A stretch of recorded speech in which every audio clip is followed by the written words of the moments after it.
I know majority of aspirant इस video के starting में 30 सेकंड के अंदर में इसको स्किप कर जाएंगे as an what YouTube algorithm shows us. But ये वीडियो उनके लिए है भी नहीं, ये वीडियो उन सीरियस एस्पिरेंट्स के लिए है जो प्रिसाइजली पिछले 12 दिन से मॉडर्न इंडिया के सीरीज को फॉलो कर रहे हैं।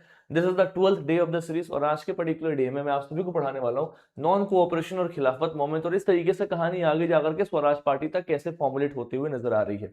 टू ऑल दोस्त जो पहली बार इस वीडियो में आए और यहाँ तक रुके हुए, let me say this to all of you, my name is Rupesh, I am founder of Power IAS और मैंने पॉलिटी की एक पूरी सीरीज कवर अप कराने के बाद में मॉडर्न इंडिया का एक सीरीज स्टार्ट किया जिसमें आज हम कवर अप करेंगे नॉन कोऑपरेशन। पहली बार आए हो तो आप वीडियो को डे 1 से देख सकते हो, आधे आधे घंटे की सीरीज है जो मोटी सी स्पेक्ट्रम की बुक है, उसके कंटेंट को समराइज करके इंपॉर्टेंट फैक्चुअल स्टफ के साथ फ्री ऑफ कॉस्ट ये सारा का सारा कंटेंट आपको पावर मंथन एप्लीकेशन पे अपन अवेलेबल करा रहे हैं। बाकी इन वीडियोस को आप सिस्टमैटिक तरीके से फॉलो करेंगे तो मॉडर्न इंडिया से पूछे गए हर एक सवाल आपके एग्जाम में आपसे लगते हुए नजर आएंगे। अगर आप मेरी बात पर भरोसा नहीं करना चाहते तो आप सेशन देकर के प्रीवियस क्वेश्चन लगा लेना, मे भी आपको थोड़ा कॉन्फिडेंस आए। That is what is the objective of this particular session. ठीक है, बाकी अपना जो टेलीग्राम चैनल है उसका नाम है यूपीएससी बाय रुपेश। यहाँ पे हम डेली बेसिस पे क्विज कराते हैं, बच्चों के सामने क्वेश्चंस रखते हैं, उन क्वेश्चंस को अटेम्प्ट करते हैं और उन क्वेश्चंस के थ्रू अपने मार्क्स को एनालिसिस करते हुए नजर आते हैं। पूरा कंटेंट आपको अपना जो एप्लीकेशन है पावर मंथन उस पर मिल जाएगा, डाउनलोड करके आप यूट्यूब सेक्शन में इसको देख सकते हैं। बाकी मैं उसका लिंक कमेंट बॉक्स में डाल दूंगा। चलो स्टार्ट करते हैं क्लास को। सबसे पहले ना नॉन कोऑपरेशन स्टार्ट करने से पहले ये समझने की कोशिश करते हैं कि नॉन कोऑपरेशन का मतलब क्या होता है। नॉन कोऑपरेशन का मतलब होता है असहयोग आंदोलन, मतलब अपने को सहयोग ही नहीं करना, कोऑपरेट ही नहीं करना, सिंपल सी बात। जब हम कोऑपरेट करने की बात ही नहीं कर रहे यानी कि हम असहयोग करेंगे, यानी कि हम हर चीज को बॉयकॉट करेंगे। अब यूपीएससी ने 2025 में इसके ऊपर में क्वेश्चन पूछा है प्रीलिम्स में, उसको आप सॉल्व करोगे टेलीग्राम चैनल पर, फिर अगर नहीं आता उसका आंसर मैं एक शॉर्ट के माध्यम से उसको एक्सप्लेन करूंगा, बट बेस कंटेंट यही क्लास का पीडीएफ होने वाला है, यहीं से वो क्वेश्चन में निकलेगा। ठीक है, देखो होता क्या है बेसिकली इस टाइम पीरियड में दो मेजर मास मूवमेंट चल रहे थे। एक तो खिलाफत का इशू चल रहा था। अब खिलाफत इशू क्या है थोड़ा सा इसको समझो प्रिसाइजली। पता हुआ क्या है, 1914 से 20 से लेकर के 1918-19 के आसपास में वर्ल्ड वॉर 1 हुआ, सबसे पहला विश्व युद्ध हुआ। और इस विश्व युद्ध में यानी कि फर्स्ट वर्ल्ड वॉर में दो अलग अलग पार्टीज बन जाती हैं। एक तरफ में हमें ब्रिटिश दिखाई देते हैं और दूसरी तरफ पार्टी में अपने को तुर्की दिखाई देगा, राइट। इनके अलग अलग ग्रुप्स एंड अलायंसेस थे। अब हुआ क्या कि ब्रिटिशर्स ने इस पर्टिकुलर ग्रुप में तुर्की को हरा दिया और तुर्की में ना एक ऑटोमन एम्पायर होते थे जो बेसिकली मुस्लिम्स के लिए बहुत ही सेक्रेट थे, खलीफा जिसको सारे मुस्लिम्स मानते थे पूरी दुनिया में। तो ब्रिटिशर्स का कहना था कि जो तुर्की में ऑटोमन एम्पायर है, जो खलीफा है, उसको अपने को हटाना है। अब जैसे ये खलीफा को हटाने की बात करते हैं, पूरे दुनिया में जितने भी मुस्लिम्स हैं उन सभी के रिलीजियस सेंटिमेंट हर्ट हो जाते हैं और वो मुस्लिम्स जितने मुस्लिम्स हैं वो सब ब्रिटिशर्स के अगेंस्ट में रिवोल्ट एंड रिविलियन करने का प्लान स्टार्ट कर देते हैं। इसी दौरान महात्मा गांधी जी को एक बहुत ही अच्छी अपॉर्चुनिटी दिखाई देती है। उनका ये मानना था कि अगर हम नॉन कोऑपरेशन स्टार्ट कर रहे हैं तो उसमें अगर हम मुस्लिम्स को भी साथ में जोड़ लेंगे तो हिंदू मुस्लिम अगर एक छतरी के अंदर आएंगे, एक यूनिटी के अंदर आएंगे, तो उनसे जो मास मूवमेंट होगा वो double and triple of the pace होगा, जिसके कारण अपने को कहीं ना कहीं सफलता भी मिलने के चांसेस है। तो बेसिकली महात्मा गांधी जी ने नॉन कोऑपरेशन को खिलाफत के साथ जोड़ा क्योंकि ये दो मास मूवमेंट यहाँ पे हो रहे थे। अभी जो मास मूवमेंट चल रहे थे इनको नॉन वायलेंस और नॉन कोऑपरेशन के माध्यम से आगे बढ़ाना था। नॉन कोऑपरेशन का मतलब होता है असहयोग। अभी नॉन कोऑपरेशन क्यों बढ़ा रहे हैं आगे, इसके पीछे का थोड़ा लॉजिक समझने की कोशिश करते हैं। महात्मा गांधी जी की एक किताब थी, उस किताब का नाम था Hind Swaraj. This was the name of that particular book of Mahatma Gandhi. और इस पर्टिकुलर बुक हिंद स्वराज में गांधी जी ने एक चीज को क्लियरली मेंशन किया था। क्या मेंशन किया था सर? हिंद स्वराज में महात्मा गांधी जी ने क्लियरली लिखा था कि अगर ब्रिटिशर्स, मतलब अगर जो हमारे देश में इंडियंस है, अगर इंडियंस ने ब्रिटिशर्स को एक साल के लिए नॉन कोऑपरेट किया, कितने टाइम के लिए sir? For 1 year, if we boycott the Britishers, तो जो ब्रिटिशर्स है वो कोलैप्स हो जाएंगे, ब्रिटिश की गवर्नमेंट चली जाएगी, बिकॉज ब्रिटिशर्स कहीं ना कहीं हम पे डिपेंडेंट है, वो हमारी इकोनॉमी को हमसे यूज कर रहे हैं और कहीं ना कहीं से कर रहे हैं और फ्लरिश कर रहे हैं। अगर हम सिर्फ एक साल तक उनको कोऑपरेट करना बंद कर दे तो ब्रिटिशर्स की इकोनॉमी टूट जाएगी और वो देश छोड़ के चले जाएंगे। This is what Gandhi ji said at this point of time, जिसको एक बैकग्राउंड कॉन्टेक्स्ट में लेकर के इस आंदोलन की शुरुआत की गई। तो अगर क्वेश्चन आता है कि हिंद स्वराज किसने लिखा था, तो Hind Swaraj was written by Mahatma Gandhi ji. Now let us move ahead. अच्छा, इसके पीछे के कॉजेस क्या क्या दिखाई देंगे, तो पिछली क्लास में मैंने आपको रॉलेट एक्ट के बारे में बताया था। 1919 में एक रॉलेट एक्ट आया था जिस एक्ट ने बेसिकली ब्रिटिश अथॉरिटीज को इतना पावर दे दिया था कि आप शक के आधार पे, just on the basis of that शक, आप अगर किसी को भी इंडियन को लगता है कि ये पर्टिकुलर इंडिविजुअल रेवोल्यूशनरी एक्टिविटी में पार्टिसिपेट कर सकता है, अगर आपको शक है तो अंग्रेज उठा करके उसको 2 साल के लिए जेल में डाल सकते हैं। उसके लिए ना ही कोई वकील होगा, ना ही कोई अपील होगा, ना ही कोई दलील होगा, मतलब ना ही कोई रिलीजियस ट्रायल होगा, मतलब कोई कोर्ट ट्रायल होगा, और ना ही आप किसी वकील के पास जाओगे। बस शक के आधार पर ब्रिटिशर्स किसी भी इंडियन को उठा करके जेल में डाल सकते हैं 2 साल के लिए। And this was something drastic law, मतलब इस तरीके का लॉ था जो बहुत ही ड्रैकोनियन इन नेचर था, और हमारे देश में किसी भी को भी टारगेट किया जा सकता था इस पर्टिकुलर लॉ के द्वारा। किसी इंडिविजुअल के पास कोई सिविल लिबर्टी कोई भी कुछ भी नहीं था। इसके अगेंस्ट महात्मा गांधी जी ने स्टार्ट किया था, क्या स्टार्ट किया था, तो रॉलेट सत्याग्रह स्टार्ट किया था, रॉलेट सत्याग्रह। बस उसके रिजल्ट में क्या आता है सर, ब्रिटिशर्स ने जलियांवाला बाग मैसेकर किया, यानी कि जलियांवाला बाग वाले एरिया में हजारों की संख्या में भारतीयों के ऊपर में गोलियां चला दी। इन सभी को मैंने पिछली क्लास में कवर अप किया, I have covered this all things in the last class. जिसके बाद हंटर कमीशन आता है, और हंटर कमीशन ने भी इनफैक्ट जो ब्रिटिशर्स थे, हंटर कमीशन ने बेसिकली जनरल डायर को छोड़ दिया, मतलब जनरल डायर जिसको कन्विक्ट करना चाहिए था, तो उसको पनिशमेंट ये मिलता है कि आप आर्मी से रिटायर हो जाइए और इंग्लैंड जाइए और मस्त अपनी जिंदगी जिए। और कहीं ना कहीं जनरल डायर को बचाने के लिए हाउस ऑफ लॉर्ड, यानी कि इंग्लैंड का जो अपर हाउस था, सेनेट था, बेसिकली हाउस ऑफ लॉर्ड, उसने पूरी मेहनत की थी कैसे भी जनरल डायर को बचाया जा सके। तो ये सब देख करके एक चीज तो समझ में आ गया था कि ब्रिटिशर्स का इंटेंट कभी भी इंडियन के डेवलपमेंट के लिए नहीं है। इनफैक्ट इंडियंस के साथ अगर मास किलिंग भी हो रहा है तो ब्रिटिशर्स उसको जस्टिफाइड ही मानते हैं। And that is the reason why there is political dissatisfaction. Montagu Chelmsford reform आता है, एक रिफॉर्म आया, मैं आपको सारे रिफॉर्म्स एक साथ पढ़ाऊंगा। उस पर्टिकुलर रिफॉर्म्स में कुछ डिमांड सामने रखे गए थे जो कि इंडियंस को खुश करते हुए नहीं दिखाई देते। मैं आपको एक्सप्लेन करूंगा क्या डिमांड थे, क्यों खुश करते हुए नजर नहीं आते। ठीक है, सारे एक्ट्स को एक क्लास में कराऊंगा। In one particular class I will be teaching you all the act rightly, starting from regulating act of 1723 वहां से लेकर के देश आजाद होने तक 1947 तक जितने भी एक्ट्स सब एक साथ पढ़ा दूंगा, याद करा दूंगा सिस्टमैटिक तरीके से। बस थोड़ा सा कंसिस्टेंट होगा, सीरीज फॉलो करो, ठीक है। इकोनॉमिक हार्डशिप में देखो तो चूंकि वर्ल्ड वॉर चल रहा था तो प्राइसेस बहुत ज्यादा था, प्लस हमारे देश में इंडस्ट्रीज नहीं बन रही थी। ब्रिटिशर्स ने हमारे हैंडीक्राफ्ट इंडस्ट्रीज को भी रुइन कर दिया था। यहाँ से इतना सस्ता सामान लेकर के इंग्लैंड भेजते थे कि यहाँ की इंडस्ट्रीज कोलैप्स कर रही थी, और इंग्लैंड को सस्ता सामान मिल रहा था तो वहां की इंडस्ट्रीज बूम कर रही थी। वहां पर रॉ मटेरियल ज्यादा आ रहा था सस्ते प्राइस में, तो उसका मैन्युफैक्चर प्रोडक्ट्स बनाकर वहां की इंडस्ट्रीज ग्रो कर रही है, इंडिया की इंडस्ट्रीज कोलैप्स कर रही है। इस तरीके से इंडस्ट्रियल रेवोल्यूशन और बाकी चीजों के कारण इंडिया में वाइड स्प्रेड लेवल पे क्या दिखता है, हार्डशिप दिखाई देता है, वो नजर आता है। And all this was culminating to a mass revolt, that is non cooperation movement. आगे चलने से पहले just take 1 minute for all of you. जितने भी ऐसे एस्पिरेंट हैं जो बेसिकली एंशिएंट इंडिया में सफर कर रहे हैं, उनको लग रहा है कि सर एंशिएंट इंडिया भी इसी तरीके से अपन कवर अप करना चाहते हैं जैसे आपने हमें मॉडर्न पढ़ाया है, तो आप सभी के लिए 10 क्लास की बहुत ही छोटी सी बहुत प्यारी सी मैंने सीरीज बनाई हुई है जो आपको पावर मंथन एप्लीकेशन पे दिखाई दे देगा। इस पर्टिकुलर सीरीज में हमने पूरा का पूरा ancient India rightly starting from scratch, यानी कि स्टोन एज, वहां से लेकर के पोस्ट गुप्ता, हर्षवर्धन, संगम, साउथ एज, सब कुछ पढ़ाया हुआ है सिर्फ 10 क्लास में। कंटेंट भी आपको फ्री में मिलेगा, प्लस अपन पीवाईक्यू एनालिसिस भी करेंगे इनके ऊपर में, तो आप इन वीडियोस को देख सकते हैं जस्ट ₹499, फ्रेंडली फॉर एस्पिरेंट्स, ताकि आप एक बार में एंशिएंट इंडिया कवर अप कर सके। बाकी मेडिवल अपन प्लान करेंगे फ्यूचर में, मॉडर्न तो मैं आपको ऐसे भी यूट्यूब पे करा रहा हूं, तो हिस्ट्री की टेंशन मत करो, हिस्ट्री के सारे क्वेश्चंस लगवाऊंगा। और अगर कोई भी ऐसा एस्पिरेंट है जो इस बार यूपीएससी प्रीलिम्स अटेम्प्ट करना चाहता है, so here is the master class for all of you. Basically अपन क्या कर रहे हैं सर, 30 क्लासेस में 30 थीम्स कवर अप करेंगे, और ये 30 थीम आपको एग्जाम में 30 मार्क्स का एज देंगे। अब ये है क्या मेथड, आपके प्रीलिम्स में बहुत सारे ऐसे स्टैटिक के क्वेश्चन है जो बार बार एग्जामिनर रिपीट करता है based on the question, based on the options. वो डायरेक्टली और इनडायरेक्टली रेफरेंसेस के थ्रू आते हैं, उनको डिकोड करेंगे पिछले 10 साल के पीवाईक्यूज के थ्रू, हर एक ऑप्शन को डिकोड करेंगे, हर एक ऑप्शन में जो गलत ऑप्शन है उसको डिटेल में पढ़ेंगे, ताकि उन गलत ऑप्शन के ऊपर में अगर कोई रेफरेंस क्वेश्चन बनता है वो भी अपने से लगना चाहिए। और जो थेमेटिक एरिया है, स्पेशली जो स्टैटिक पार्ट है जहां से 60% सवाल प्रीलिम्स में आते हैं, उनको रट करके जाएंगे पिछले 10 सालों का, बस पीवाईक्यू नहीं लगाएंगे, उनको एनालिसिस करेंगे वो भी डिटेल तरीके से। इस पूरे के पूरे कोर्स को अपन ने मात्र 799 में प्रिपेयर किया है। The original price is somewhere around 1600 rupees, but because the aspirants can do this particular course and can score good in static subject, so we have reduced the prices up to that extent. Plus इसमें आपको 30 high classes recordings मिलेंगी, PYQ decoding strategy मिलेगा, elimination classes भी दूंगा, plus इसकी validity आपके prelims के exam तक है, तो आप इसमें ज्वाइन कर सकते हो पावर मंथन एप्लीकेशन पे। बाकी मैं आप सभी को एप्लीकेशन का लिंक, वेबसाइट का लिंक, इनफैक्ट टेलीग्राम चैनल का लिंक भी कमेंट में पिन कर दूंगा, so you can also join it from there. ठीक है, इसकी वैलिडिटी लाइफ टाइम है। एंशिएंट इंडिया आराम से पढ़ो, ज्वाइन करो, जितने बार हो सके उतने बार देखो, कोई टेंशन नहीं अपने को। We have made the course for all of you and the purpose is that you should be understanding this particular course, इसलिए हमने इसकी वैलिडिटी लाइफ टाइम कर रखी है, सो डू नॉट वरी। चलो क्लास में आगे चलते हैं sir. Now let us talk about Khilafat issue. Khilafat issue मैंने आपको बहुत ही सरल शब्दों में क्लास का स्टार्टिंग में एक्सप्लेन कर दिया था। बेसिकली क्या था खिलाफत इशू, तो सर जो तुर्की के सुल्तान थे उनको खलीफा कहते हैं, मुस्लिम्स के द्वारा इनको खलीफा भी माना गया है, और इन्होंने बेसिकली जर्मनी, ऑस्ट्रिया, इन सभी के साथ में मिला, मतलब क्या था, ग्रुपिंग किया हुआ था। बेसिकली वॉर के बाद में ऑटोमन इंपायर था, इसको डिवाइड करके खलीफा को हटाने की बात की जा रही थी, जिसके कारण पूरी दुनिया के मुस्लिम्स को इससे रिलीजियस सेंटिमेंट हर्ट हो रहा था, और same thing was happening with Indian Muslim. अब इंडिया में 2 मुस्लिम ब्रदर्स थे जो बेसिकली खलीफा के हटाने के विरोध में मुस्लिम्स को यूनाइट करके ब्रिटिशर्स के अगेंस्ट आंदोलन कर रहे थे। उनका नाम था शौकत अली, मोहम्मद अली।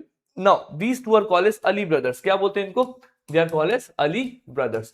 अभी अली ब्रदर्स इंपॉर्टेंट क्यों? क्योंकि महात्मा गांधी जी ने बेसिकली अली ब्रदर्स के साथ में जुड़ाव किया और एक बहुत बड़ा मोमेंट स्टार्ट किया, नॉन कोऑपरेशन खिलाफत मोमेंट। क्या था sir?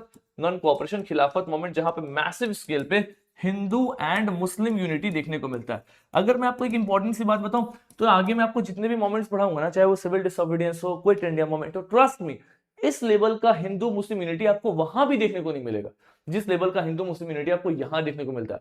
So that is something that shows the importance of this particular moment where Indians, India में हिंदू एंड मुस्लिम सब एक साथ मिलकर के ब्रिटिशर्स के अगेंस्ट में बेसिकली इस आंदोलन को पार्टिसिपेट कर रहे हैं। एक बहुत बहुत बेसिक सा आप सभी के लिए क्वेश्चन पूछ रहा हूं, देखते हैं कितने बच्चों को पता है। कमेंट बॉक्स में बताना। दो क्वेश्चन, मतलब एक ही क्वेश्चन है। सबसे पहला, गांधी जी को महात्मा का टाइटल किसने दिया था? दूसरा, गांधी जी को बापू ऐसे कह के किसने बुलाया था? यानी कि महात्मा एंड बापू, ये दो अलग अलग टाइटल्स दो अलग अलग इंडिविजुअल्स ने दिए थे। फटाफट बताओ कमेंट बॉक्स में वो दो इंडिविजुअल्स कौन थे। ठीक है, now let us talk about the formation of खिलाफत कमेटी। तो आपके पास जो खिलाफत कमेटी थी, इसके अंदर में आपको मौलाना अबुल कलाम आजाद दिखाई देंगे, अजमल खान दिखाई देंगे, हशरत मोहसिन दिखाई देंगे। इन सभी को जोड़ करके महात्मा गांधी जी ने बेसिकली ब्रिटिशर्स के साथ में नॉन कोऑपरेशन स्टार्ट किया था। तो एक ऑल इंडिया खिलाफत कॉन्फ्रेंस ऑलरेडी दिल्ली में हो चुका था 1919 में। इन्होंने भी प्लान किया था कि हमें ब्रिटिश गुड्स को बॉयकॉट करना है, राइट, और खिलाफ जो खलीफा है उनके वापस रिटेन करने की बात ये लोग करते हुए नजर आ रहे थे। इसलिए बाद में जाकर के कांग्रेस और खिलाफत के बीच में समझौता हुआ। महात्मा गांधी ने सत्याग्रह को सपोर्ट किया, हिंदू मुस्लिम यूनिटी को प्रमोट करके बेसिकली एक मास मूवमेंट की स्थापना की गई है, that is the non cooperation movement. Now let us talk about Mahatma Gandhi ji ने नॉन कोऑपरेशन स्टार्ट करने से पहले चंपारण, खेड़ा और अहमदाबाद जैसे कुछ रीजनल मूवमेंट्स किए थे। और इन पर्टिकुलर रीजनल मूवमेंट से गांधी जी को एक चीज पता चल चुका था कि जो आम जनता है उसकी समस्याएं अगर हम समझ सकते हैं तो आम जनता हमारे साथ जुड़ करके अंग्रेजों के विरोध में एक बहुत बड़े आंदोलन को सफल बनाने में हमारी सहायता करेगी। And that is how Gandhi ji joined with masses at this particular moment. क्योंकि मैंने आपको इसके पहले बताया था कि कैसे मॉडरेट और एक्सट्रीमिस्ट का फेज अलग था। मॉडरेट्स के फेज में अपन ने क्या देखा था कि वो प्रेयर एंड पिटिशन के माध्यम से चल रहे थे, बस रिक्वेस्ट कर रहे थे ब्रिटिशर्स के सामने। एक्सट्रीमिस्ट का क्या सीन था सर? वो एक्सट्रीम विचारधारा को प्रमोट कर रहे थे, मतलब वो पैसिव रेसिस्टेंस को फॉलो कर रहे हैं। महात्मा गांधी जी बैलेंस्ड है, मतलब ये ब्रिटिशर्स के साथ पिटिशन और रिक्वेस्ट के माध्यम से भी बात कर रहे हैं, प्लस जन आंदोलन को भी साथ में लेकर के चल रहे हैं। मतलब ये किसी को एकदम फुल फ्लेजेडली फॉलो नहीं कर रहे। गांधी जी अपने सिचुएशन के हिसाब से आंदोलन को लेकर के चल रहे हैं। That is the reason why हर प्रकार का ऑडियंस महात्मा गांधी को सपोर्ट कर रहा है और एक मास मूवमेंट बिल्ड होता हुआ नजर आ रहा है। ठीक है, अब देखो सर, इसको स्टार्ट किया गया है 1 अगस्त 1919 के आसपास में, launch of this particular moment. इसका मकसद ही था कि अपने को स्वराज लेकर के आना है। अच्छा, इंटरेस्टिंग सी बात क्या है, 1 अगस्त को बेसिकली नॉन कोऑपरेशन की शुरुआत की गई और 1 अगस्त को ही अनफॉर्चुनेटली बाल गंगाधर तिलक साहब उनकी डेथ हो जाती है। वो एक नेचुरल डेथ थी, he was old, he died on 1 अगस्त, जिस दिन बेसिकली नॉन कोऑपरेशन की स्थापना मतलब शुरुआत की गई थी।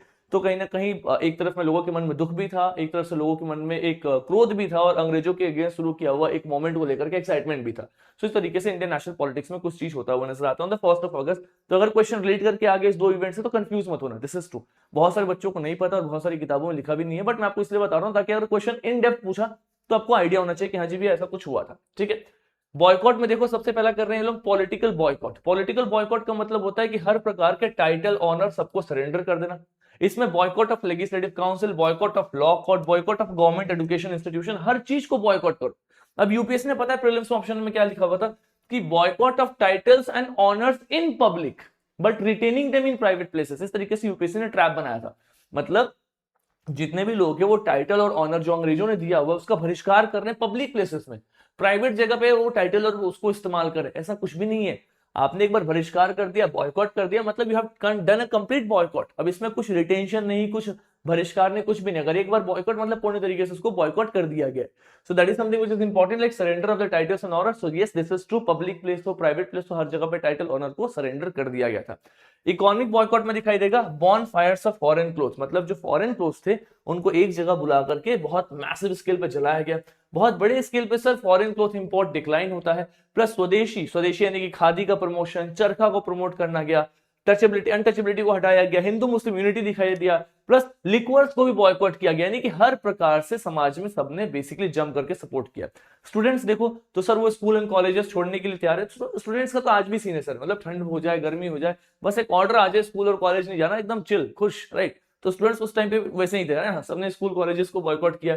मिडिल क्लास में देखो इनिशियली उन्होंने इस मोमेंट को स्टार्ट किया था, लेकिन बाद में ये मोमेंट मिडिल क्लास के लिए थोड़ा सा डाउन हो रहा है। रीजन इज दैट कि देखो कभी भी मिडिल क्लास ना या कोई भी क्लास एक आंदोलन को बहुत लंबे समय तक, बहुत लंबे टाइम तक कैरी नहीं कर सकता। मैं आपको थोड़ा सा आउट ऑफ द कॉन्टेक्स्ट कुछ एक्सप्लेन कर रहा हूं। बहुत लोग गांधी जी को क्रिटिसाइज करते हैं कि गांधी जी बार बार आंदोलन स्टार्ट करते थे और बंद कर देते थे। इसके पीछे कुछ सटीक रीजन है। महात्मा गांधी इसलिए आंदोलन नहीं बंद कर रहे क्योंकि उनको मन कर रहा है कि बंद कर दो, नहीं। Mahatma Gandhi actually know this thing for sure कि अगर किसी आंदोलन की आप शुरुआत करोगे तो इनिशियल डेज में बहुत मैसिव लोग उसको सपोर्ट करेंगे, लेकिन एक टाइम पे आने के बाद उसका मोटिवेशन डाउन होने लगेगा और वो आंदोलन कोलैप्स करना स्टार्ट कर देता है। That is the reason why Gandhi ji ने जब इस पार्टिकुलर आंदोलन की शुरुआत की थी, उस टाइम पीरियड में महात्मा गांधी जी को दिखा था कि सारे लोग मैसिवली इसको सपोर्ट कर रहे, तो प्रमोट हुआ, बाद में डाउन होने लगता है। जैसे मैं आपको एग्जांपल बताऊं, बहुत सारे बच्चे थे जो अपने सीरीज को स्टार्ट किया, बहुत ही कंसिस्टेंट देख रहे थे, 1000-1500 बच्चे रेगुलर देख रहे थे। धीरे धीरे क्या हुआ, मोटिवेशन डाउन होना स्टार्ट हो गया, अब बच्चे कम हो गए, 400, 500, 600, बाद में वीडियोस पे व्यूज आएंगे, बाद में बच्चे देखेंगे। जैसे अपन ने पॉलिटी का भी सेशन किया था, तो इनिशियल डेज में बहुत कम बच्चे देख रहे थे, आज उसमें 50-50 हजार एस्पिरेंट्स ने बेसिकली उन वीडियोस को देखा है। तो the point is initial days में सबका मोटिवेशन हाई होता है, बाद में डाउन होने लग जाता है। दूसरा रीजन ये सर कि आप कब तक बॉयकॉट करोगे, राइट। आप बॉयकॉट कर रहे हो तो आपका खुद का भी तो इकोनॉमिक कंडीशन खराब हो रहा है, आप खुद जॉब नहीं जा रहे, ऑफिस नहीं जा रहे, लॉयर हो, कोर्ट नहीं जा रहे हो, तो आप अपने परिवार को कैसे चलाओगे? बॉयकॉट करके तो पेट नहीं पालोगे, तो एक टाइम बाद आंदोलन को बंद करना पड़ेगा। इसलिए महात्मा गांधी जी के जितने भी मोमेंट्स है उसमें एक पैटर्न दिखा गया है। क्या है pattern? That is struggle, truce, struggle. इसका मतलब पता है क्या? Struggle, truce, struggle, truce, struggle. ये महात्मा गांधी जी का मेथड है। एक बार आंदोलन आगे चला, फिर उसको रोक दिया गया, फिर दूसरा आंदोलन आगे बढ़ा, फिर उसको रोक दिया गया, फिर तीसरा आंदोलन आगे बढ़ा। जिससे क्या होना, कॉन्टिन्यूअसली थोड़ा थोड़ा टाइम पे ब्रिटिशर्स पे इंपैक्ट पड़ रहा है, प्रेशर पड़ रहा है, उनको भी लग रहा है कि देश छोड़ने की आवश्यकता है। So struggle to struggle is the method of Mahatma Gandhi. अगर क्वेश्चन आ गया एसटीएस के ऊपर में एग्जाम में, गलती मत करना।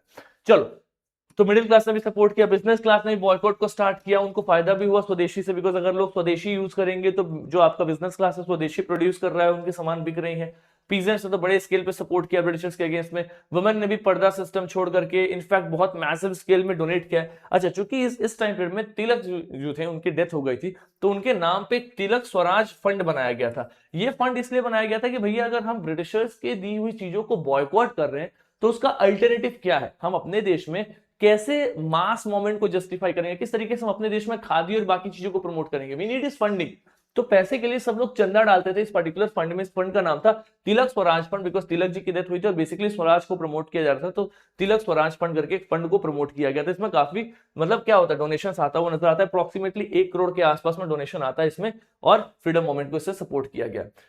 सर पुलिस ने फायरिंग की बहुत एरियाज में, बहुत जगह पे वॉलंटियर्स को इलीगल डिटर मतलब बोल दिया गया, पब्लिक मीटिंग बैन कर दी गई, बहुत कुछ होता हुआ नजर आता है। लेकिन महात्मा गांधी का सीधा कहना था कि नॉन कोऑपरेशन और उसको भी नॉन वायलेंट तरीके से प्रमोट करना अपने को, सीधी विचारधारा महात्मा गांधी जी का सीधा था, राइट। तो ये देखो सारे के सारे प्रोमिनेंट लीडर्स, इनको बताने की आवश्यकता नहीं है। इसमें सबसे यंग लीडर्स कौन कौन थे उस टाइम पीरियड में? तो सुभाष चंद्र बोस और जवाहरलाल नेहरू, ये लोग यंग लीडर्स थे, they were in the category of young leaders at that point of time. ठीक है, बेसिकली इसमें दो ऐसे लोग हैं जो इनिशियल डेज में महात्मा गांधी के इस मोमेंट के साथ संतुष्ट नहीं थे, they were not happy with this moment. इनका नाम था सर मोतीलाल नेहरू एंड चित्तरंजन दास। मैं आपको आगे बताऊंगा। इन लोगों ने आगे जाकर के स्वराज पार्टी स्टार्ट की थी, राइट। कौन सी? स्वराजिस्ट। इनको स्वराजिस्ट भी कहते हैं। स्वराज पार्टी की स्थापना की थी मोतीलाल नेहरू और चित्तरंजन दास। इनिशियल डेज में जब Mahatma Gandhi non cooperation start कर रहे थे, so these people were not in mood off supporting Mahatma Gandhi non cooperation. बाद में उन्होंने सपोर्ट किया है, लेकिन बाद में जब महात्मा गांधी ने नॉन कोऑपरेशन खत्म भी किया है तो इन लोगों को उससे भी प्रॉब्लम हो रही थी। तो बेसिकली सबकी अलग अलग विचारधाराएं अपने को पढ़ना जो एग्जाम के लिए इंपॉर्टेंट है, ठीक है। होता क्या सर, इस मोमेंट को विड्रॉ कैसे किया गया 1922 में? तो चौरी चौरा नाम का एक बेसिकली जगह है जो कि गोरखपुर में आता है, और इस पर्टिकुलर एरिया में आम जनता जो है उसने मिल करके एक पुलिस स्टेशन को जला दिया। उसमें 22 पुलिस वालों को जला के मार दिया गया, बिकॉज आम जनता और पुलिस वालों के बीच में कुछ झड़प हुआ, शायद पुलिस ने आम जनता पे पब्लिक फायरिंग की थी, लोग भड़क गए, पूरे गांव के लोग एक साथ मिले और जाकर के पुलिस वालों को बहुत मारा, जेल में डाल दिया, जेल कह रहा हूं मतलब पुलिस स्टेशन में डाल दिया, पुलिस स्टेशन के गेट्स को बंद करके बाहर से पेट्रोल की रोशन डाल के पूरा पुलिस स्टेशन जला दिया। अब महात्मा गांधी जी इससे बहुत ही ज्यादा शॉक थे, because Mahatma Gandhi non violence promote कर रहे थे और लोगों ने वायलेंस कर दिया। तो महात्मा गांधी जी ने बोला कि इस आंदोलन को खत्म करने की आवश्यकता है। अब महात्मा गांधी के इस डिसीजन से बहुत लोग संतुष्ट नहीं थे, उनको लग रहा था कि बहुत ही सही दिशा में आंदोलन जा रहा है, ब्रिटिशर्स की इंपोर्ट्स पे इंपैक्ट पड़ रहा है, इकोनॉमिकली वो डिक्लाइन कर रहे हैं, हम सभी ने एक साथ मिलकर के इस आंदोलन को बहुत मैसिव स्केल में प्रमोट किया हुआ है, अगर हमने इसको और कुछ महीने या कुछ साल प्रमोट किए तो हो सकता है ब्रिटिशर्स देश छोड़ भी दे।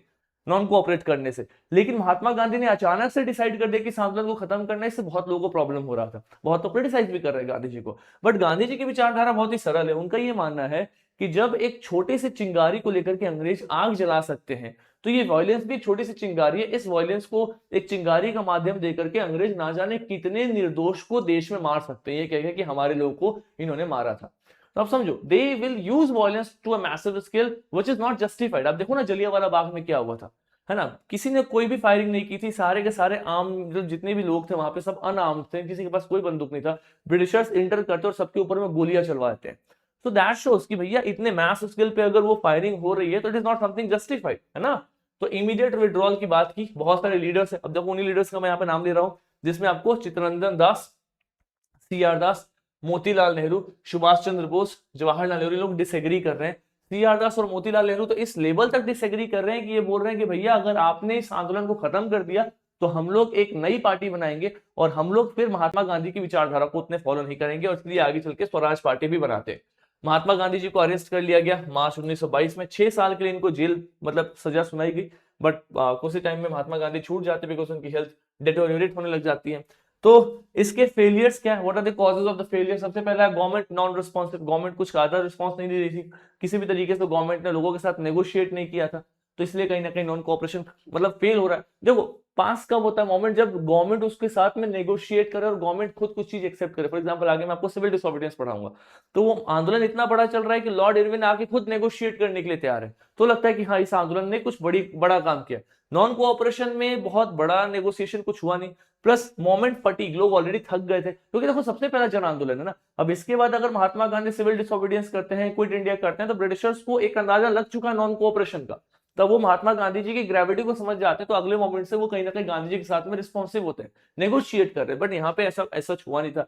प्लस जो खिलाफत इशू था ये भी डिक्लाइन होना स्टार्ट हो गया था, इंटरनेशनल प्रेशर खत्म हो गया था, तो उसके कारण जो मुस्लिम्स का मोटिवेशन था वो भी डाउन जा रहा था।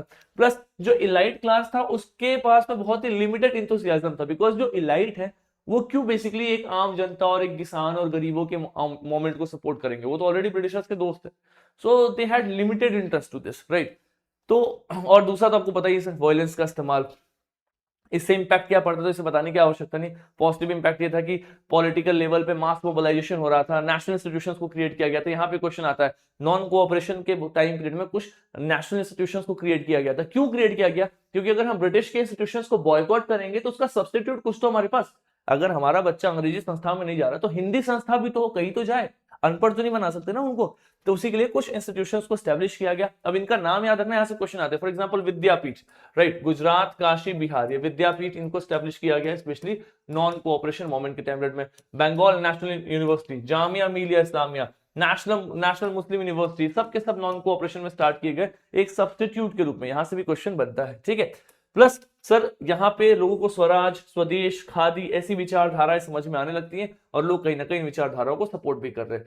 तो आपको अगर मैं एक क्रोनोलॉजी बताऊं तो सर मई 1920 में तुर्की के साथ में ट्रीटी होकर के इशू को रिजॉल्व कर लिया गया था, है ना। जून में कहीं ना कहीं ऑल इंडिया पार्टी कॉन्फ्रेंस हुआ था। 31 अगस्त 1920, ये डेट याद रखना, खिलाफत कमेटी बनी थी, नॉन कोऑपरेशन के साथ इनको जोड़ा गया था। तो ऐसे कुछ इवेंट्स हुए बेसिकली अलग अलग सेशन में। बस सबसे इंपॉर्टेंट सेशन है sir Calcutta session of Indian National Congress, जो सितंबर 1920 में हुआ था। इस पर्टिकुलर कांग्रेस के कॉन्फ्रेंस में, सेशन में क्या किया गया था, कांग्रेस ने अप्रूव कर दिया था नॉन कोऑपरेशन प्लान को। तो यहां से क्वेश्चन बन सकता है कौन सा वो कांग्रेस का सेशन था जिसमें कांग्रेस ने नॉन कोऑपरेशन प्लान को अप्रूव किया था?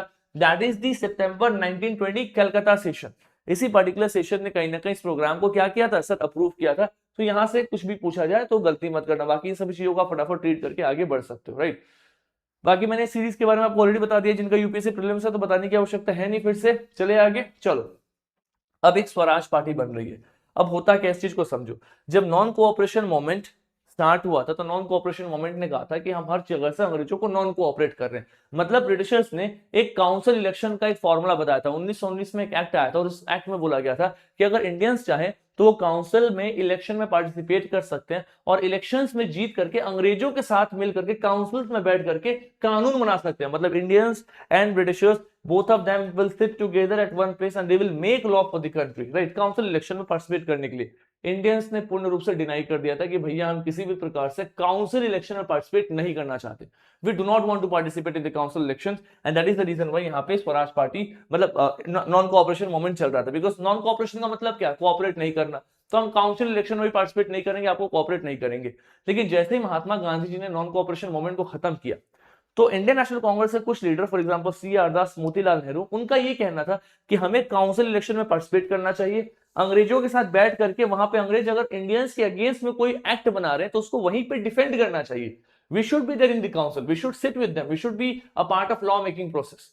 लेकिन गांधी जी और बहुत सारे लीडर्स इस चीज को सपोर्ट नहीं कर रहे थे।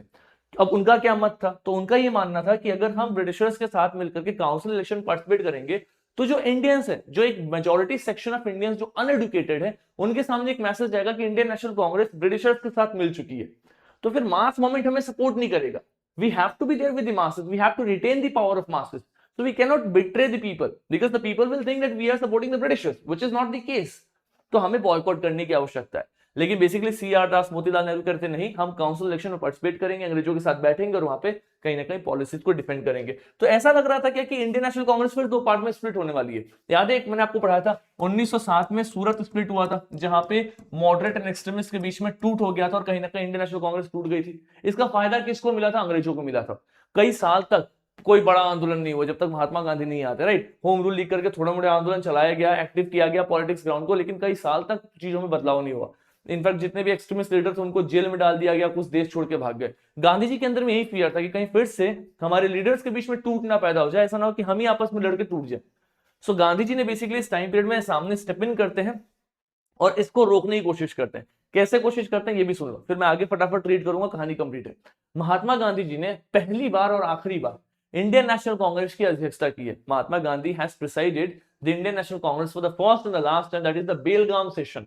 और वो बेलगाम सेशन में अध्यक्षता इसीलिए कर रहे थे कि Swaraj party Indian National Congress से टूट करके नई पार्टी ना बने। तो गांधी जी ने सीधा सीधा बोला कि देखो, अगर आप लोग चाहते हो काउंसिल इलेक्शन पार्टिसिपेट करना तो आप करिए, आप इंडियन नेशनल कांग्रेस के बैनर से ही करिए, आप दूसरी पार्टी मत बनाइए। जो लोग इसको नहीं सपोर्ट करना चाहते, जो लोग मेरी विचारधारा यानी कि गांधी जी की विचारधारा को मानना चाह रहे हैं, तो मेरे साथ मिलकर के कंस्ट्रक्टिव प्रोग्राम को लॉन्च करिए। मतलब हम गांव में जाएंगे, महिलाओं की स्थिति को इंप्रूव करेंगे, अनटचेबल्स की कंडीशन को इंप्रूव करेंगे, लोगों में सुधार की आवश्यकता वो सुधार करेंगे। लेकिन इस टाइम पीरियड में हम जन आंदोलन स्टार्ट नहीं करेंगे। अगर आप मेरी विचारधारा यानी कि गांधी जी की विचारधारा से खुश है तो आप मेरे साथ चलिए कंस्ट्रक्टिव प्रोग्राम करने। जो लोग मेरी विचारधारा से खुश नहीं है, जो स्वराज पार्टी की विचारधारा से संतुष्ट है कि हमें काउंसिल इलेक्शन पार्टिसिपेट करना, तो आप करिए काउंसिल इलेक्शन में पार्टिसिपेट, आप इंडियन नेशनल कांग्रेस के बैनर से ही पार्टिसिपेट करिए, कोई दिक्कत नहीं है। इस तरीके से गांधी जी ने इस टाइम पीरियड में आकर के इस इंडियन नेशनल कांग्रेस को स्प्लिट होने से रोक दिया। सो इसमें भी क्वेश्चन आता है कि what was the session when Mahatma Gandhi presided, it is the Belgaum session. बहुत बार क्वेश्चन आता है कि Gandhi never presided, it is wrong. अगर क्वेश्चन आ गया Gandhi presided only twice, only thrice, it is also wrong. अगर क्वेश्चन आ गया Gandhi presided only once, this is correct. If Gandhi presided only once the Indian National Congress session, this is absolutely correct. ये मत सोचना कि ओनली वंस एक एक्सट्रीम सेंटेंस है तो गलत ऑप्शन होगा, नहीं, ये एकदम सही स्टेटमेंट है। ठीक है, चलो, तो बताने की आवश्यकता नहीं। नॉन कोऑपरेशन मूवमेंट हुआ, महात्मा गांधी ने सस्पेंड किया, बहुत सारे लीडर्स के अंदर फ्रस्ट्रेशन था, वो गांधी जी के इस डिमांड से खुश नहीं थे, लग रहा था कि एक स्प्लिट होने वाला है। इसी टाइम पीरियड में स्वराज पार्टी का फॉर्मेशन होता है। स्वराज पार्टी 1 जनवरी 1923 में बनती है। बेसिकली कांग्रेस खिलाफ स्वराज पार्टी इसका नाम दे दिया गया था। ये पार्टी बनती कब है, तो गया सेशन होता है इंडियन नेशनल कांग्रेस का। भी सेशन ध्यान रखना, यहां से क्वेश्चन आ सकता है, कौन से सेशन में। मैं आपको ऐसे सारे इंपॉर्टेंट सेशंस भी करा दूंगा इंडियन नेशनल कांग्रेस के, कौन कौन से इंपॉर्टेंट सेशंस हुआ, I also teach that particular stuff. But ध्यान में रखना, this is the Gaya session of Indian National Congress, specially December 1922 में होता है। इसके फाउंडर्स कौन कौन है, तो C R Das and Motilal Nehru, जो इनिशियल डेज में महात्मा गांधी के नॉन कोऑपरेशन को सपोर्ट नहीं कर रहे थे। बाद में जब नॉन कोऑपरेशन खत्म हुआ तो खुद की विचारधारा को आगे लेके चल रहे थे। तो ये प्रेसिडेंट और सेक्रेटरी के रूप में दिखाई देते हैं। इनका क्या मानना था, तो इनका डिसएग्रीमेंट था इंडियन नेशनल कांग्रेस के साथ में। क्यों, काउंसिल के इलेक्शंस में एंट्री को लेकर के। ये बोल रहे थे एंड और मेंट, मतलब ये कह रहे थे the legislative council was rejected at the Gaya session.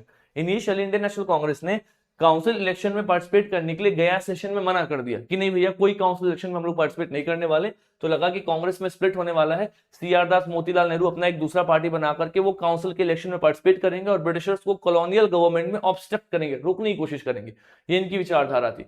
तो बेसिकली इंडियन नेशनल कांग्रेस दो प्रकार से टूट गई थी। एक हो गए थे नो चेंजर्स, जो महात्मा गांधी जी की विचारधारा में कोई बदलाव नहीं करना चाहते थे, जिसमें सी राजगोपालचारी, वल्लभ भाई पटेल, राजेंद्र प्रसाद, मुख्तार अहमद अंसारी, मतलब ये लोग वो हैं जो महात्मा गांधी के साथ चल रहे हैं कि चलो भैया हमें कंस्ट्रक्टिव वर्क करना है, हमें किसी आंदोलन में नहीं जाना, हमें काउंसिल इलेक्शन में नहीं जाना, we are suppose to do constructive work. So the are the peoples who are like no changes, मतलब they do not want to change the ideology of Mahatma Gandhi.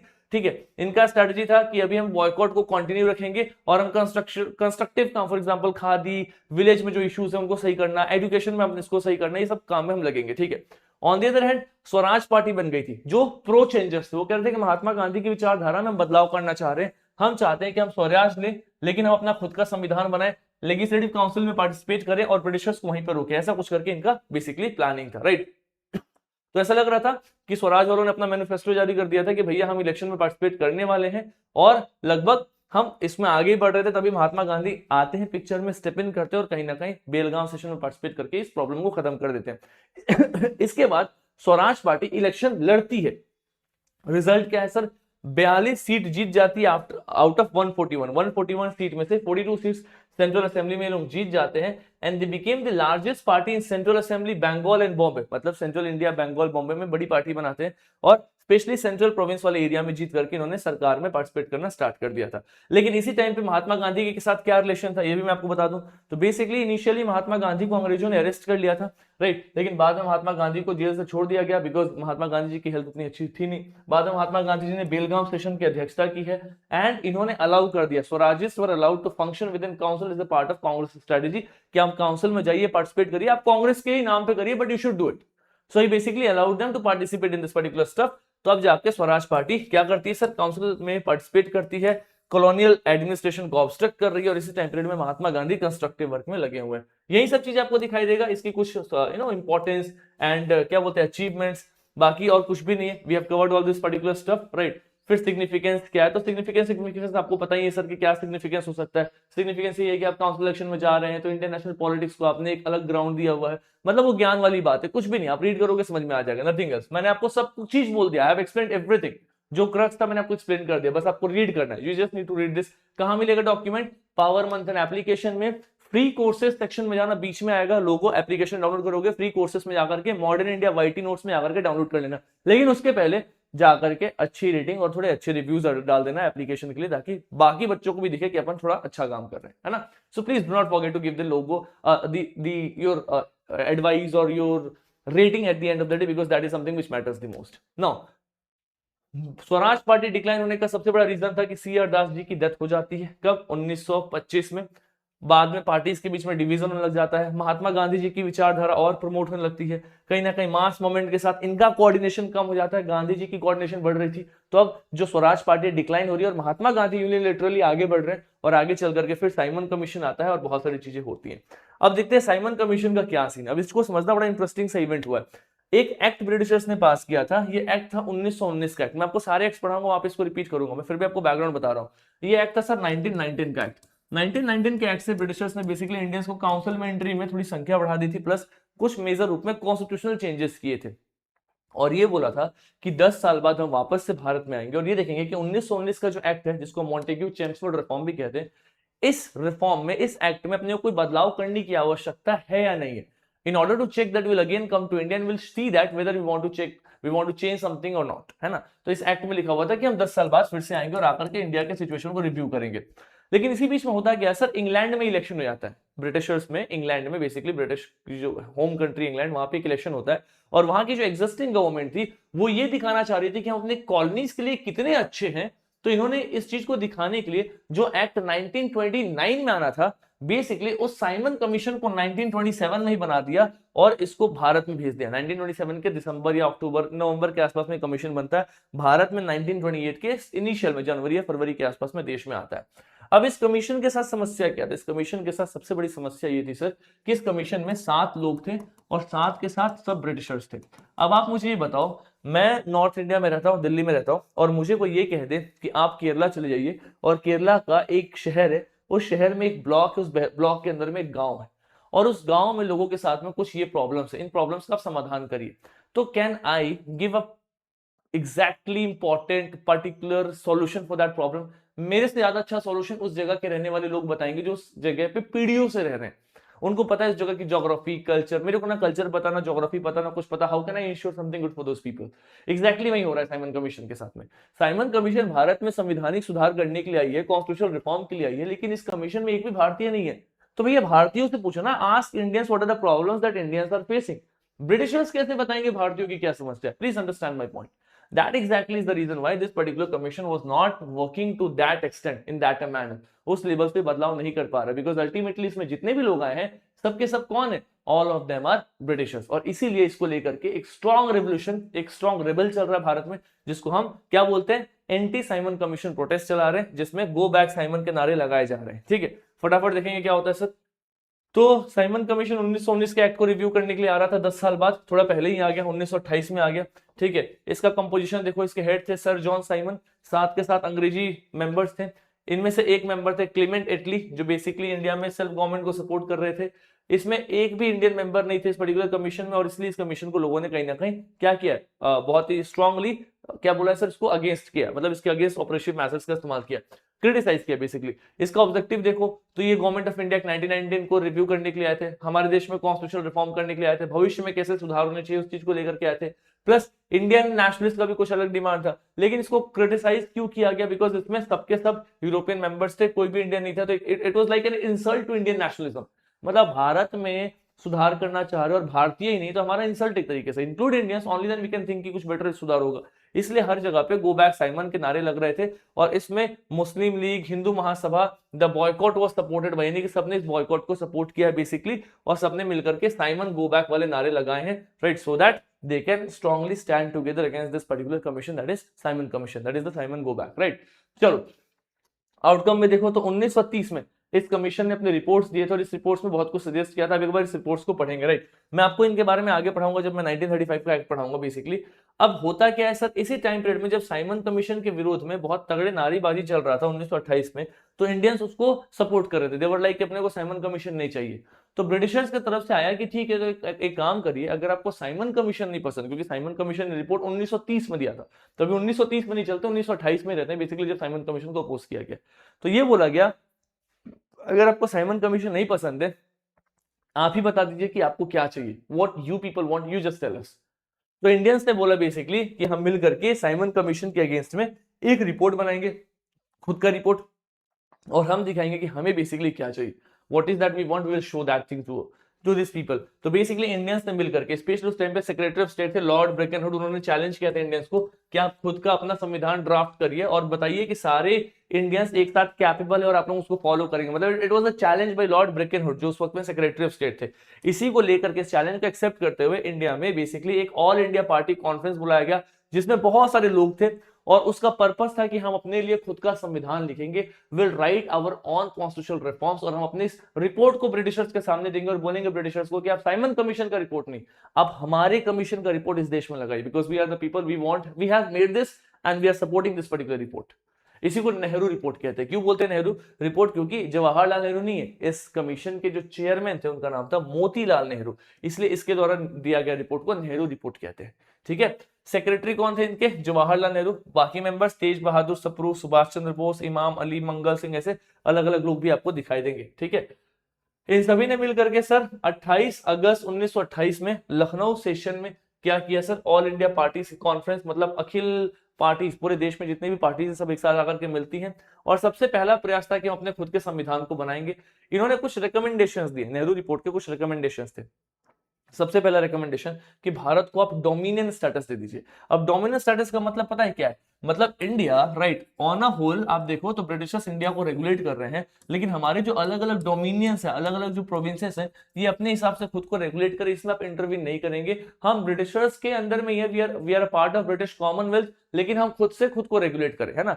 मतलब मोर और लेस ब्रिटिशर्स ऊपर से सुपरवाइज करें, अंदर के इश्यूज को हम खुद से खुद को देखेंगे, हमें डोमिनियन स्टेटस चाहिए। इंटरेस्टिंग सी बात क्या है, कांग्रेस ने इसमें, यानी कि नेहरू रिपोर्ट में पूर्ण स्वराज की मांग नहीं की गई है। They are not asking for complete independence, they are asking for dominion status, because इनका ये मानना है कि भैया धीरे धीरे करके अपन डिमांड्स रेज करेंगे, एक बार में बोल दो पूर्ण स्वराज, अंग्रेज कहां से देंगे पूर्ण स्वराज? साइमन कमीशन लेकर के आए, वो पूर्ण स्वराज तो देने से नहीं है। तो इन्होंने बोला कि अपने को डोमिनियन स्टेटस ही दे दो, प्लस हमें पार्लियामेंट्री सिस्टम चाहिए। ऑब्वियसली बात है, आज हमारे देश में पार्लियामेंट्री सिस्टम है ना। प्लस हमें बाई कैमरल लेजिस्लेचर चाहिए, 2 हाउसेस चाहिए। बाई कैमरल का मतलब क्या होता है? 2 हाउसेस, जैसे लोकसभा राज्यसभा आप देखते हो, लेजिस्लेटिव असेंबली लेजिस्लेटिव काउंसिल को हम क्या बोलते हैं? We call this as the bicameral legislature. Next हमें फेडरल स्ट्रक्चर चाहिए। फेडरल स्ट्रक्चर का मतलब पता है क्या है? फेडरल स्ट्रक्चर का मतलब है कि हमारे जितने भी स्टेट्स है ये एक साथ जुड़ करके, जितने भी स्टेट है एक साथ जुड़ करके एक देश बनाए, अलग अलग स्टेट अलग अलग देश ना बनाए। फेडरल स्ट्रक्चर, सेंट्रल स्टेट एक साथ काम करे। हमें ज्वाइंट इलेक्टोरेट चाहिए। अंग्रेजों ने एक सिस्टम था सेपरेट इलेक्टोरेट, इसको स्टार्ट कर दिया था। अब ये सेपरेट इलेक्टोरेट क्या, पहले समझो। अंग्रेजों ने 1909 के एक्ट में बोला था कि हम मुस्लिम्स को सेपरेट इलेक्टोरेट देंगे। इसका मतलब ये है कि एक जगह ए है और एक जगह बी है। अब इस जगह में हिंदू प्लस मुस्लिम्स दोनों है, और इस जगह में सिर्फ मुस्लिम है, और एक जगह सी है, इस जगह में सिर्फ हिंदू है। अब समझना इस चीज को। सेपरेट इलेक्टोरेट का मतलब क्या होता है? सेपरेट इलेक्टोरेट का मतलब होता है कि इस जगह ए में हिंदू और मुस्लिम दोनों है, लेकिन इस जगह पे हमने मुस्लिम्स को दे दिया है सेपरेट इलेक्टोरेट। क्या दे दिया? Separate electorate. इसका मतलब ये है कि यहाँ पे हिंदू और मुस्लिम दोनों में से इस जगह से जो चुन करके इंसान आएगा, जो इस एरिया के लोग को रिप्रेजेंट करेगा, वो मुस्लिम होगा। प्लस इस पर्टिकुलर मुस्लिम को वोट देने वाले जो यहाँ से वोट करेंगे वो भी मुस्लिम ही होंगे। मतलब इस पर्टिकुलर एरिया से वोट करने का राइट सिर्फ मुस्लिम्स के पास है। इसको हम बोलते हैं separate electorate. What we call this? We call this as the separate electorate. यानी कि इससे प्रॉब्लम क्या होगा कि मुस्लिम्स को छोड़ के जो अलग अलग कम्युनिटीज हैं वो यहां से माइग्रेट करेगी। हिंदू अपनी जगह पे चले जाएंगे, सिख अपने जगह पे चले जाएंगे, उस एरिया में बस मुस्लिम्स ही रहेंगे, बिकॉज सिर्फ मुस्लिम्स के पास ही वोटिंग राइट है। अब आप खुद सोचो, अगर एक जगह पे सिर्फ एक ही कम्युनिटी के पास में वोटिंग राइट हो, तो वहां से जो चुनी गई सरकार होगी वो दूसरे कम्युनिटी के बारे में सोचेगी नहीं। उसको पता है कि भैया मुझे वोट डालने वाले तो ये वाली कम्युनिटी, तो मैं इनके बारे में सोचो। कल ये कम्युनिटी बोले कि इन पे आक्रमण कर दो, तो सरकार बोलेगी कर दो, बिकॉज सरकार को कोई फायदा नहीं है दूसरी कम्युनिटी से। इसको बोलते हैं सेपरेट इलेक्टोरेट। मतलब आपने देश को अलग अलग भाग में कहीं ना कहीं तोड़ना शुरू कर दिया। इससे मुस्लिम लीग खुश है, जो मुस्लिम्स की पार्टी है। उनका ये बोलना था कि हम माइनॉरिटी हैं तो हमें सेपरेट इलेक्टोरेट चाहिए ताकि हम अपने लोगों को सेव कर सके। कह रहे ना, फियर, धर्म का डर पैदा करो कि आपका धर्म खतरे में है और फिर दंगे कराओ। एग्जैक्टली वही वाला पैटर्न यहाँ पे मुस्लिम लीग अपना रही थी, राइट। तो इस तरीके से सेपरेट इलेक्टोरेट की शुरुआत की गई। तो इस पर्टिकुलर जगह पे बोला गया कि हम सेपरेट इलेक्टोरेट नहीं करेंगे, हम करेंगे सर ज्वाइंट इलेक्टोरेट। यानी कि अंग्रेजों ने 1909 में मुस्लिम्स को सेपरेट इलेक्टोरेट दे दिया था। इसलिए हम कहते हैं 1909 का जो एक्ट है इसको फादर ऑफ कॉमनल इलेक्टोरेट कहते हैं। मॉर्ले मिंटो रिफॉर्म कहते हैं, तो मिंटो को फादर ऑफ कॉमनल इलेक्टोरेट भी कहा गया है। कॉमनलिज्म इन इंडिया है ना, सांप्रदायिक रूप से भारत में दंगों का प्रमोट भी कहीं ना कहीं पहले मिंटो ने किया है, एक लीगल तरीके से निवेश। तो इन्होंने बोला कि भैया हमें ये जो सेपरेट इलेक्टोरेट है इसको खत्म करिए, इसके जगह पे हमें चाहिए क्या? Joint electorate. हम एक काम करते हैं कि इस पर्टिकुलर एरिया को ज्वाइंट इलेक्टोरेट कर देते हैं और जो माइनॉरिटी है उसका सीट रिजर्व कर देते हैं। मतलब हम ये बोल देंगे कि ठीक है, यहां से हमने सीट रिजर्व कर दिया मुस्लिम के लिए, मतलब एक मुस्लिम कैंडिडेट ही इस एरिया को रिप्रेजेंट करेगा। लेकिन वोटिंग राइट दोनों का है, हिंदू भी वोट करेगा, मुस्लिम भी वोट करेगा, दोनों मिलकर मुस्लिम के लिए वोट करेंगे, बिकॉज सीट रिजर्व है मुस्लिम के लिए, लेकिन वोट दोनों करेंगे। इसको बोलते हैं joint electorate with reserve seat, कि हमने इलेक्टोरेट को ज्वाइन कर दिया, यानी कि हिंदू मुस्लिम दोनों वोट कर रहे हैं, सिख ईसाई सब वोट कर रहे हैं, लेकिन इस जगह से एक सीट रिजर्व कर दिया मुस्लिम के लिए कि हम सब लोग मिलकर के मुस्लिम को चुनेंगे। अब इससे क्या होगा, जो चुन करके मुस्लिम आएगा वहां से, उसको लगेगा कि सभी लोगों ने मेरे बारे में किया है, मुझे वोट किया, तो सबके बारे में सोचेगा। मतलब आप खुद सोचो, अगर आपने वोटिंग राइट अगर एक कम्युनिटी को दे दिया और उन्हीं के द्वारा बनाई गई सरकार सबको रूल करेगी, तो वो कम्युनिटी रूल कर रही है एक तरीके से, है ना। तो यहाँ पे बोला गया नहीं, सबके पास में वोटिंग राइट है, तो इन्होंने कहा कि हम ज्वाइंट इलेक्टोरेट हटाएंगे, मतलब सेपरेट इलेक्टोरेट हटा के ज्वाइंट इलेक्टोरेट सामने रखेंगे। इससे सबसे बड़ी प्रॉब्लम किसको होगी? तो मुस्लिम लीग को होगी, जो मुस्लिम्स की पार्टी है वो इससे, इसलिए नेहरू रिपोर्ट को सपोर्ट नहीं करते, है ना। और बोला गया कि हमें रिस्पॉन्सिबल गवर्नमेंट चाहिए, रेसिड्यूरी पावर चाहिए, मतलब बेसिकली जिन पावर्स को कहीं पे भी लिखा नहीं गया है कि कौन किस मुद्दे पे कानून आएगा, वो रेसिड्यूरी पावर सेंटर के पास हो। मतलब बेसिकली हमें क्या चाहिए सर? हर प्रकार से ऑटोनॉमी चाहिए, प्रोविंस में रिफॉर्म चाहिए, रिप्रेजेंटेशन, इन सब चीजों को बेसिकली यहाँ पे सामने रखा गया, राइट। फटाफट आप रीड करोगे आगे बढ़ोगे। इससे मुस्लिम का सबसे पहला क्या आया है सर? मुस्लिम ने सेपरेट इलेक्टोरेट वाले प्रोसेस को लेकर के बहुत ज्यादा आपदा दुख संकट जताया है, बोला कि ये सही नहीं है। मुस्लिम से इसको सबसे पहली बार डिनाई कर दिया है, और ये बोला है कि इससे हिंदुओं का डोमिनेंस होगा। इसलिए जो आउटकम था कि ऑल इंडिया पार्टी कॉन्फ्रेंस था, वो बेसिकली सबके बीच में कंसेंसस ड्रॉ नहीं कर पाता है। लेकिन पहला प्रयास था भारतीयों के द्वारा संविधान बनाना, तो ये एक इंपॉर्टेंट सा पार्ट है जो कि आपको यहाँ पे दिखाई देता हुआ नजर आएगा। अब होता क्या है सर? अब होता यहाँ पे ये है, अब इस चीज को मैं आपको बता दूं, बेसिकली आगे कहानी इसी के आगे स्टार्टेड होगी। होता ये है सर कि दिसंबर 1928 में नेहरू रिपोर्ट, कौन सा report sir? Nehru report basically Britishers के सामने दे दिया गया, और ब्रिटिश गवर्नमेंट को 1 साल का टाइम दिया गया। बोला गया कि अगर आपने दिसंबर 1929 तक इस रिपोर्ट को अप्लाई नहीं किया, इंप्लीमेंट नहीं किया, तो हम महात्मा गांधी जी को बोलेंगे कि आप पूरे भारत में सिविल डिसोबीडियंस मूवमेंट की शुरुआत करिए। And that is the reason why आने वाले टाइम पीरियड में सिविल डिसोबीडियंस मूवमेंट का एक ग्राउंड बनता हुआ नजर आएगा, जिसको मैं आपको आने वाली क्लास में बताऊंगा। सो अगली क्लास में आपको बताऊंगा सबसे इंपॉर्टेंट कि किस तरीके से लाहौर सेशन होता है इंडियन नेशनल कांग्रेस का, जिसकी अध्यक्षता जवाहरलाल नेहरू कर रहे हैं। बेसिकली अंग्रेजों ने जब इस रिपोर्ट को एक्सेप्ट नहीं किया तो जवाहरलाल नेहरू ने दिसंबर 1929 में इंडियन नेशनल कांग्रेस को प्रिसाइड किया है और पूर्ण स्वराज का डिमांड सामने रखा है कि अब हमें डोमिनेंट स्टेटस नहीं चाहिए, ऑल वी वांट इज पूर्ण स्वराज। और वहां से आगे कहानी सिविल डिसोबीडियंस की तरफ यानी कि सविनय अवज्ञा आंदोलन की तरफ मूव करती हुई नजर आती है। तो हर एक मोमेंट के बीच में जो छोटे छोटे मोमेंट्स हैं, जो इंटरलिंकेजेस है, इनको समझते चलना। अदरवाइज अगर अपन इन मोमेंट को समझेंगे नहीं ना तो class will be of no worth. So will be covering every such moment in between. बाकी it's a strong request to all of you, systematic तरीके से पूरी लेक्चर सीरीज को फॉलो करो, फ्री ऑफ कॉस्ट अवेलेबल है। और क्या चाहिए यार, सब कुछ पढ़ा रहा हूँ, मतलब जो पेड क्लासेस में पढ़ाता हूँ वो फ्री में पढ़ा रहा हूँ, सिंपल इज दैट। तो इसको अच्छे से कवर अप करो। बाकी कोई भी दिक्कत है always there, do not forget to join the telegram channel, because हमारे सारे के सारे जितने भी अलग अलग वर्टिकल्स है, यूट्यूब है, टेलीग्राम, इंस्टाग्राम, जो भी कुछ है, उनका सबका एक कंबाइंड जो पॉइंट है वो है सर आपका टेलीग्राम चैनल यूपीएससी वेब पे, जहां से हम सारी इन्फॉर्मेशन को डिसिमिनेट करते हैं। आने वाली क्लास कौन सा है, बैच कौन सा, सब कुछ वहां पर आपको पता चलेगा। So do not forget to join that. बाकी जो भी आपका review, let me know in the comment box, because your reviews are extremely important for the betterment of team जो कंटेंट पे काम करती है। मिलेंगे अगली क्लास में, तब तक all the very best, god bless you all, see you in next class. तब तक thank you so much all of you, take care, thank you.